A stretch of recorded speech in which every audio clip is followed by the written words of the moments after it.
mga moms, good evening. Hello, hello, hello. So, it's another cooking ng ina mo edition with Ma'am Shiji. So, for today's video, bakit ang labo natin? Yan, clear na.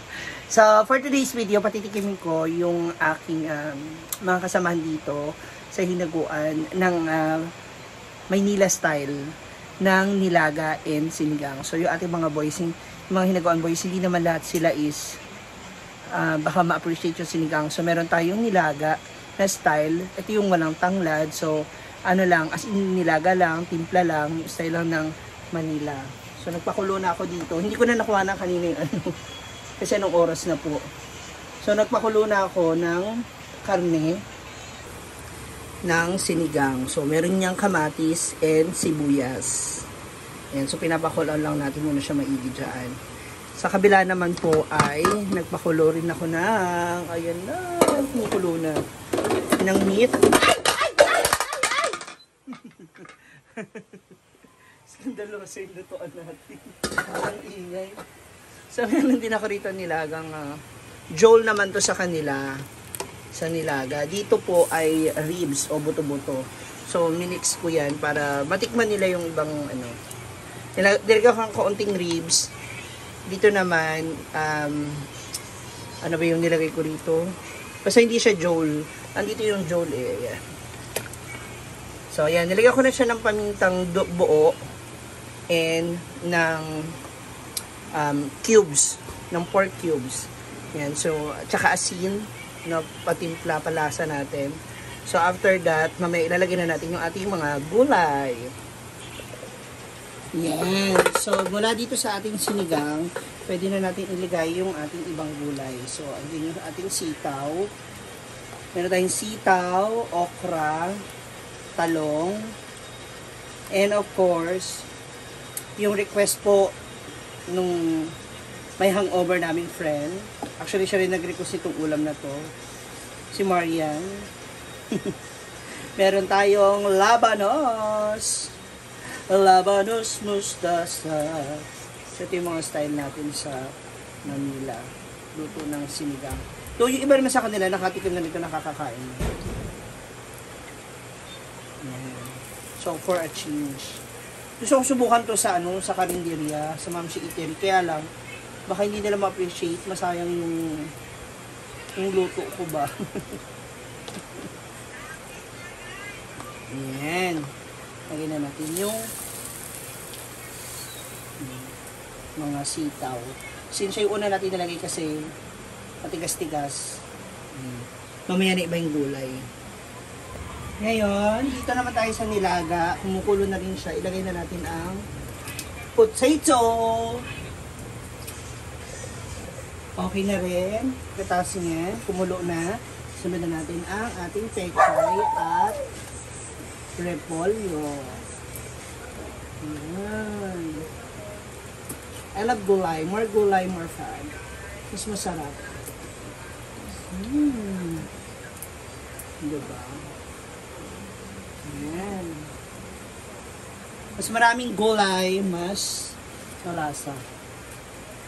So, pagpakuloy natin siya ng mga ilang minutes hanggang sa semi-cook na yung ating gulay, pwede mo na siyang patayin at ready to serve! Dito naman sa ating sinigang, ayan, ready na rin ang ating labanos. Labanos, isa rin to sa mga gusto ko talagang food. Feeling ko, dito sa Pilipinas, doon lang siya nalalagay nung nakakain ng labanos. Kapag may sinigang, sa ibang ano ba, maliban doon sa kimchi na inaano, saan pa ba siya ibang ulam pwede ilagay, yung labanos. Comment down below nga mga moms, saan mga pwedeng ilagay. So yan, pakulala din natin siya, pag medyo malambot na yung ating labanos, saka natin ilalagay ang okra at talong, kasabay ng kangkong. Alam nyo na, kapag may kangkong, sure ball, mamaya na yan. Sunod na natin ilagay mga moms ang okra. Ayan. Favorite ko talaga okra, ampalaya, Those are gulays na I really love. Saluyot. Mamaya yung talong para hindi po siya malamog kaagad. Yan. So mga ilang minuto lang muna. Yan. Wow, naamoy ko na. Ngayon naman, ilagay na natin ang talong. Yan. Ibis na. Kasi nagugutom na po yung aking mga mga taga-tikim. So, unti na lang yan. Para hindi lang masyadong malata yung gulay. Para crunchy at maano pa ba? Sariwa pa. Pakulang ko lang ng sandali. Then, mamaya, yung kangkong na. Actually, pwede ko na ilagay yung kangkong. Yan. Tatlong tali para tong kangkong. I really love kangkong. So much. Alam ko bakit.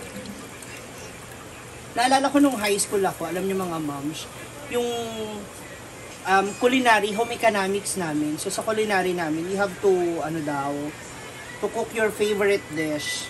So that time, hindi naman din ganun kalaki yung baon, so kailangan lang tansyahin kung ano, i-budgeting kung ano yung lulutuin mo. So ang ginawa ko, kangkong, adobong kangkong. Yun yung unang-una ko niluto sa school.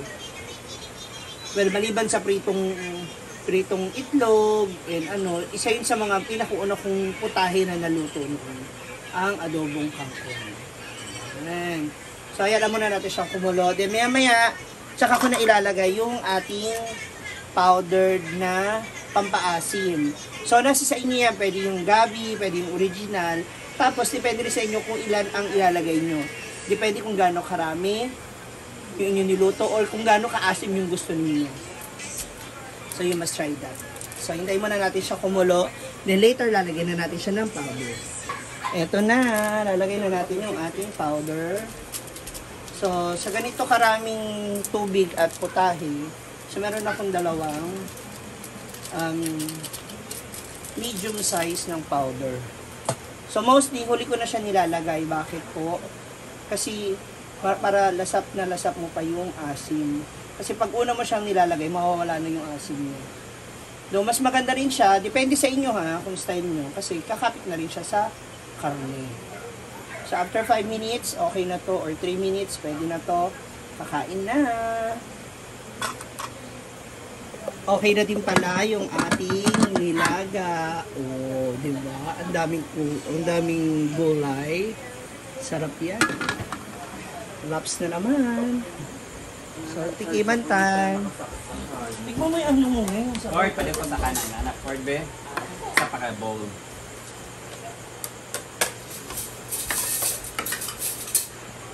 Okay, bowl ba? So, wala na? ito. Ayun lang. Ito. Gidibo. Sa'yo ko lahat. Hindi ka lang sa ubos? Gusto ko matikman mo muna yung kasi this is a different style. Different style ng nilaga. Walang asin yan, walang prank yan. Gusto ko yung totoong yan. Hi guys! Yan. Kain na tayo. Ay kayo, Ma'am Joma. Kaya ba nito, Ma'am Shekon? Ito sinigang. Sinigang at saka Ito, sabaw lang. Nilaga. Ayan. Yan yung Kira. nilaga. Ang sa amin ang nilaga, walang tanglad, hindi ako nagtatanglad. Doon, tikman mo So muna. ano masasabi mo sa sinigang? Ano magkaiba? Ano pagkaiba dyan? Sinigang kaya Tikman mo muna, asnuman. tikman mo muna. Sa sinigang ay maasim. Para ba matapos na? Bulan Ba? niya ako siya, katabi-katabi. Tikim-tikim lang. Tikman. Papatikim ko lang sa'yo kasi Ano Ano yun? to? okay Sa na. Ma'am She. Nilaga ang tawag ko. Nilaga. Dito ano ba? Ano yan? Tinulad? Harap man. Lauya. Okay lang. Alauya sa inyo. Ito different siya. Basta, uy. Sabi ni. Wala, Tuban. may igit. Ng pusa. Asa? Okay lang siya. Hindi siya. Sarap lang sa. Turbo. Hindi ko alam kung malambot yung karne. Oo naman. Ano yung marshmallow? Kasi na overpressure cooker. So ayun na si Marian. Sabi mo kasi tikman eh. Ayan.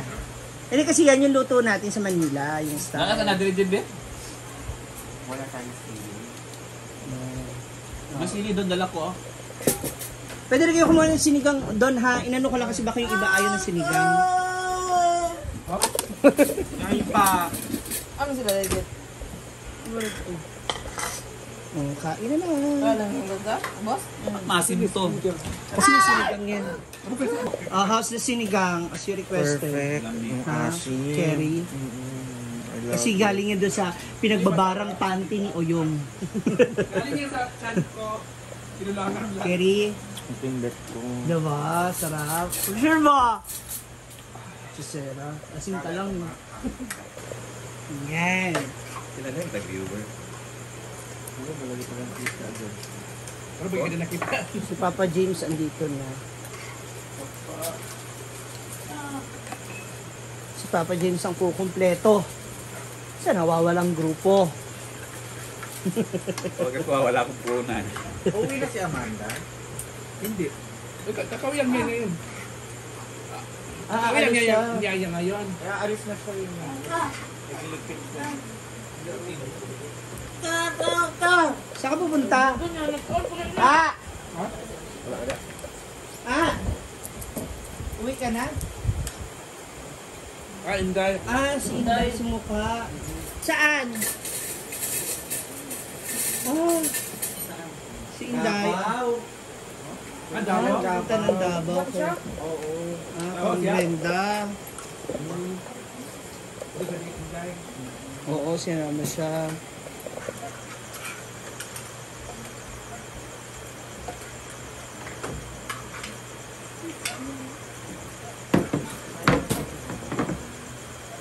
Nakita mo yung mga ano mo?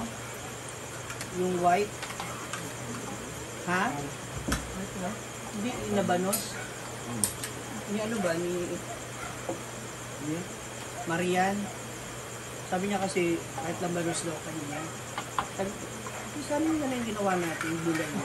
Hindi na magkaroon din. Kaya nag-ano kami. Sabi namin, la, okay na yan, kasi na yung 300. Gulay na lang tayo, tas powder. Ano na magkaroon? Andiyan ka pala.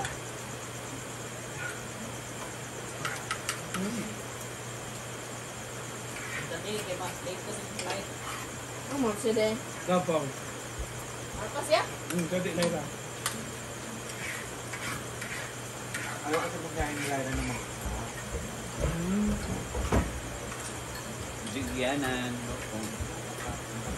Maria Isa.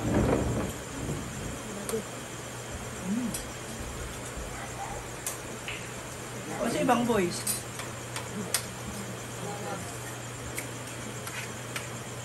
Ay, nag-inuman sila doon sa Lacart.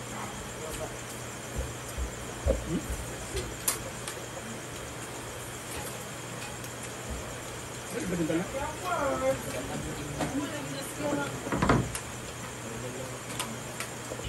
Alis na po si Amanda. Mukhang hindi na po siya babalik. Isa. Dalawa. Ayun, 3 bag po siya. Ayan! Panibago na naman po tayong dinner ang lumipas. Ah, sarap. Excuse me. Maraming salamat sa panonood. Gusto ko na busog ako. Hindi pa ho siya tapos mag-impake. Thank you so much for watching. God bless you all.